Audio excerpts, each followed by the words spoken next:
Di ujung timur Nusantara, terhampar gugusan pulau yang kerap disebut surga tersembunyi. Hamparan pasir putih, laut sebening kristal, dan kehidupan masyarakat yang bersahaja, semuanya berpadu membentuk pesona Kepulauan Kei. Inilah kisah perjalanan kami di bumi Maluku Tenggara. Sebuah dokumenter warna negeriku. Produksi Pusat Pemberitaan LPP RRI.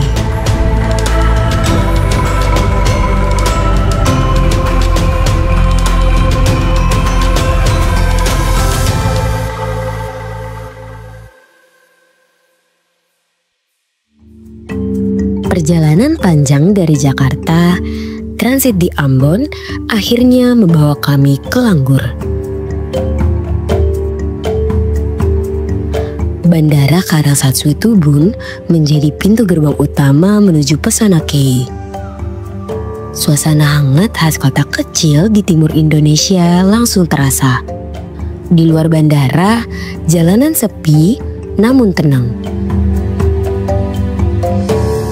Di kota inilah berdiri RRI Tual, lembaga penyiaran yang menjadi saksi perkembangan informasi, budaya, dan kehidupan masyarakat Maluku Tenggara. Sore pertama kami di Kei, langkah membawa ke pantai paling ikonik, Ngurblot atau Pasir Panjang.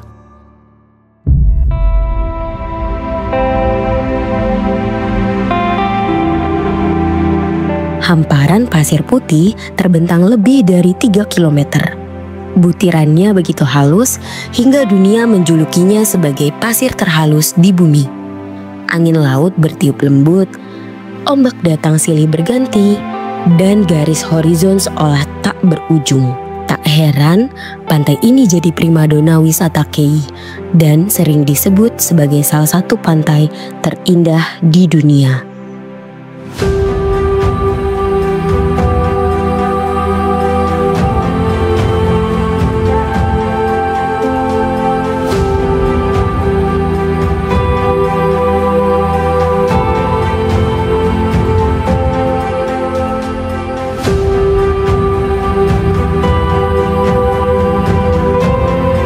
Keindahan alam membuka jalan bagi tumbuhnya usaha pariwisata. Di tepi pantai ini berdiri homestay sederhana milik Bu Rufi.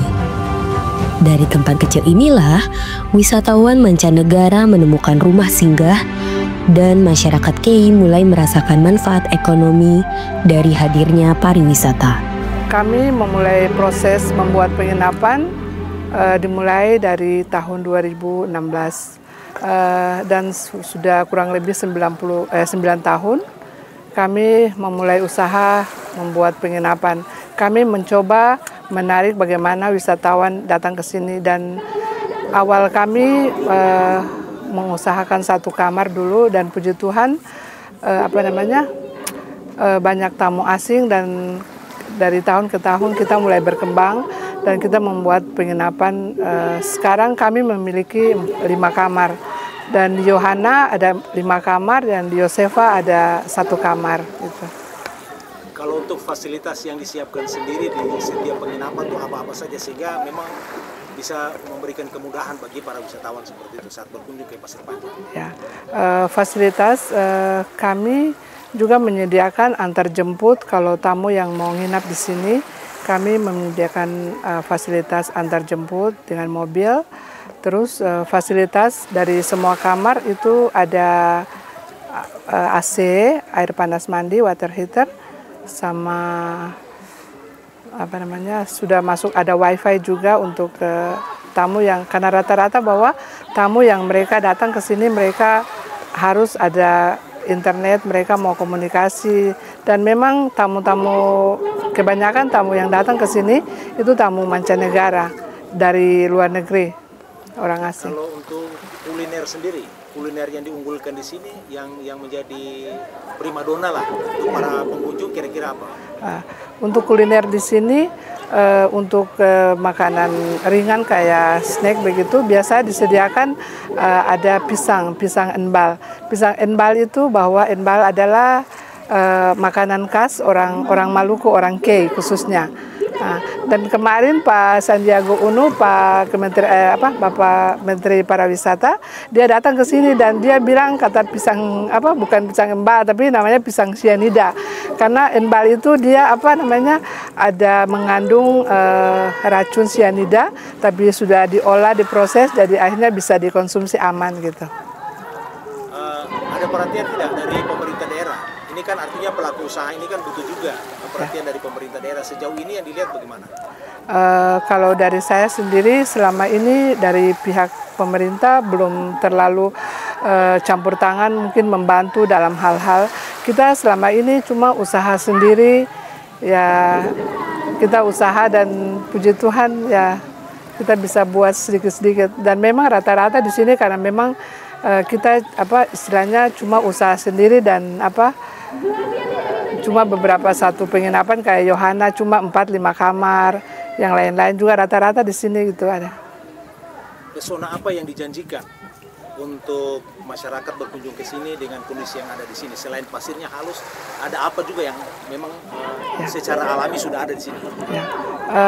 Tamu yang datang di sini pertama di Ngurbuloat khususnya karena memang pasir di sini sudah terkenal pasir halus terdunia.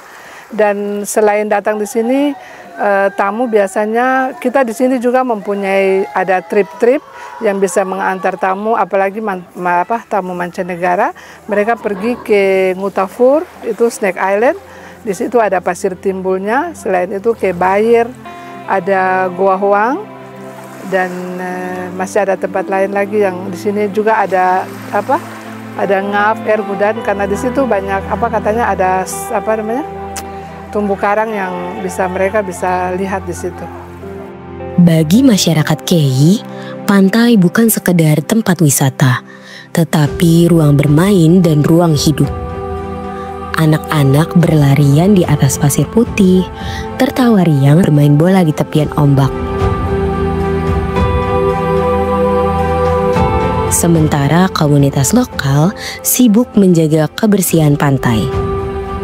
Kehidupan sederhana ini mengajarkan bahwa kehidupan alam Kei berpadu erat dengan cinta warganya yang merawat dan menjaganya tetap lestari. Teman-teman sekalian, ini lokasi Pasir Panjang, ini ketong dari BNN Kota Tual. Kebetulan ada kegiatan dalam rangka menyongsong Hari Anti Narkotika Nasional, ada kegiatan-kegiatan yang kita laksanakan. Kita memilih lokasi Pasir Panjang sebagai tempat untuk kita melakukan kegiatan Prahani ini karena di dalam kegiatan Prahani ini kegiatan yang akan kita lakukan misalnya ada game-game, ada bersih-bersih pantai yang kita laksanakan dalam rangka kegiatan Hari Hani itu sendiri. Oleh sebab itu perlu saya jelaskan bahwa kami BNN Kota Tual dalam rangka memilih lokasi Pasir Panjang ini sebagai tempat kegiatan karena kami merasa tempat ini sangat aman, sangat bagus. Kemudian ada juga bakti sosial yang kita lakukan dalam rangka untuk kunjungan para tamu yang datang, ada menyuruhkan masyarakat setempat dalam rangka membersihkan lokasi ini kaitannya dengan persoalan kedatangan tamu dan lain sebagainya. Senja di Kei datang perlahan. Langit jingga membingkai siluet perahu nelayan yang kembali ke daratan. Malam menghadirkan ketenangan. Di homestay, obrolan hangat bersama warga menemani perjalanan hari pertama. Kesederhanaan inilah yang membuat Kei bukan hanya indah, tetapi juga terasa seperti rumah. Keesokan harinya, perjalanan membawa kami ke pantai Niur Farat. Garis pantainya panjang, pasir putihnya lembut, dan air lautnya sebening kristal.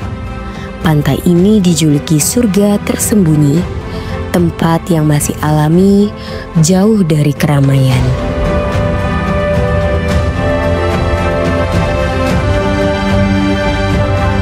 Namun di balik keindahan itu ada tantangan sekaligus harapan.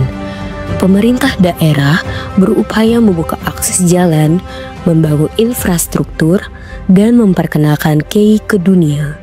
Ya, dari Dinas Pariwisata sendiri Bapak, dari pemerintahan, bagaimana cara mengembangkan pesona pariwisata di tempat yang sangat indah ini Bapak? Baik, terima kasih. Sedikit saya mau ilustrasikan bahwa sebetulnya program pengembangan Pantai Nyiruarat ini sudah disiapkan sejak kurang lebih tahun 2015. Pada saat itu di masa pemerintahan Pak Andre Rentanobon, Pak Bupati, dan konsepnya sudah dibuat dalam satu master plan pengembangan oleh dari Universitas Udayana.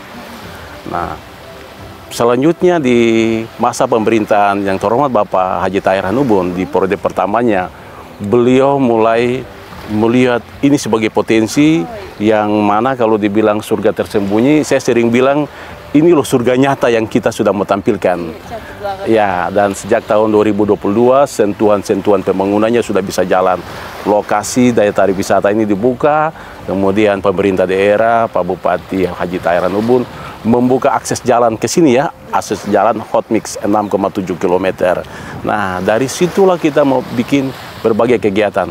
Untuk mendukung promosi akselerasi dari pembangunan ini, maka sejak tahun 2022, event Festival Pesona Metikei dilaksanakan di sini. Dan itu sudah berlangsung kurang lebih 3 tahun. Di tahun ini ada kegiatan-kegiatan untuk mengakselerasi dan sekaligus mempromosikan potensi.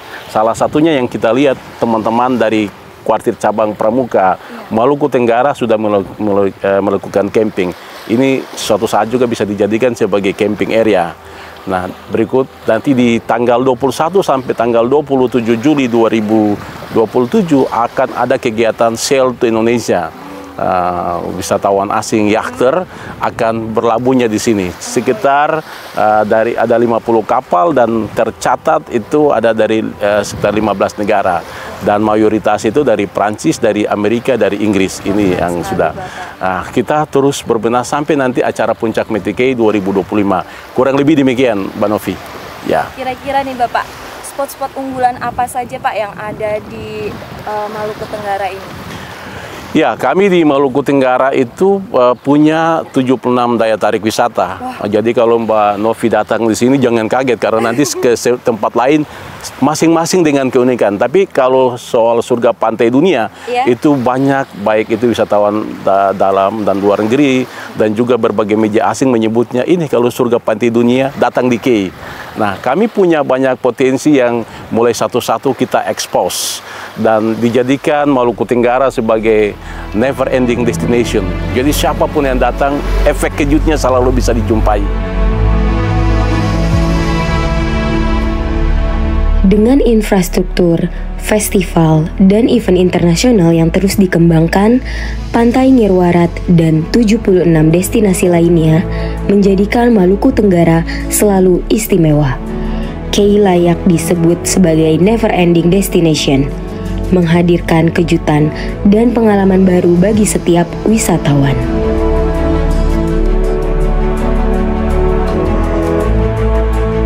Di balik keindahan Nyiruarat, ada tekad yang tumbuh dari desa.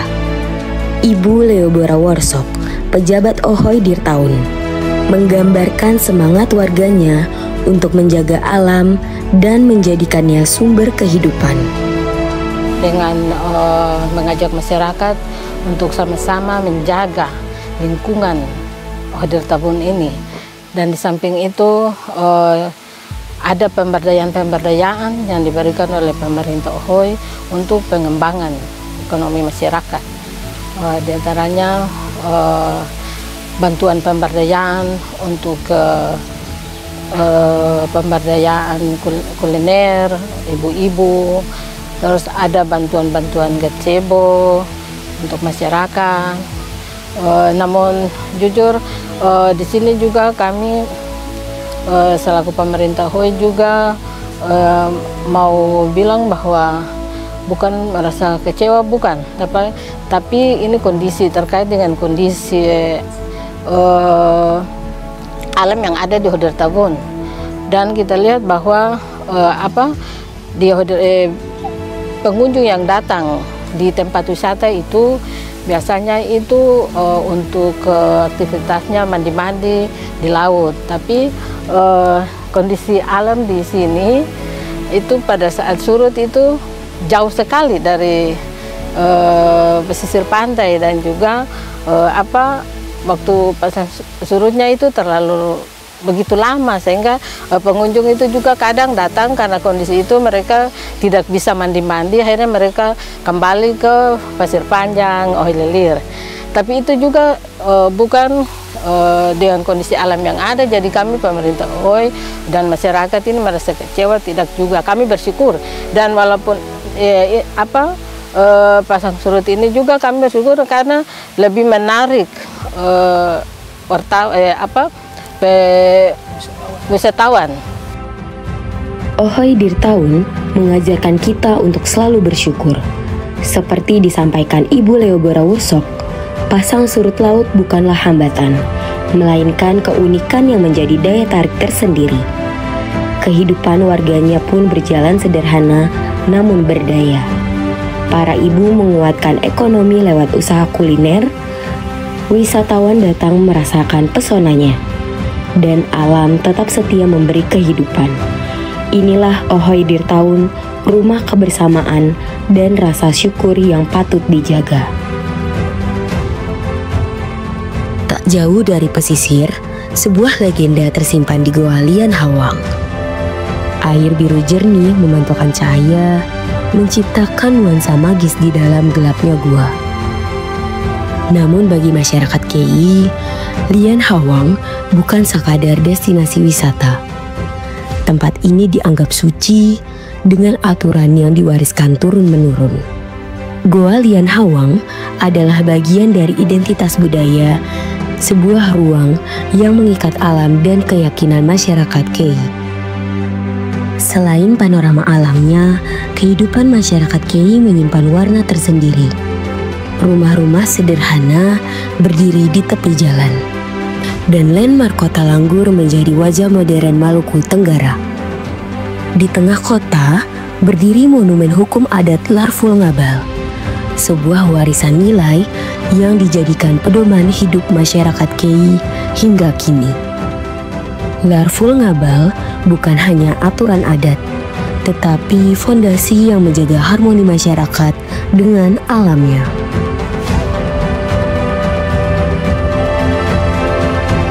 Setiap perjalanan selalu meninggalkan kesan.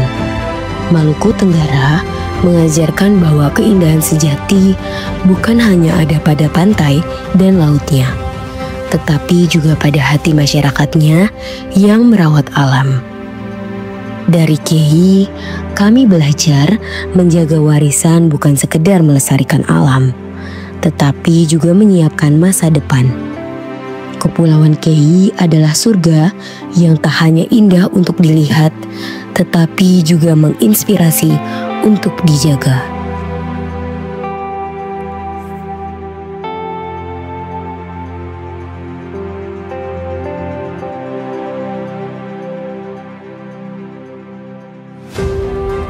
Warna Negeriku, produksi Pusat Pemberitaan LPP RRI. Menelusuri keindahan, merajut cerita Indonesia.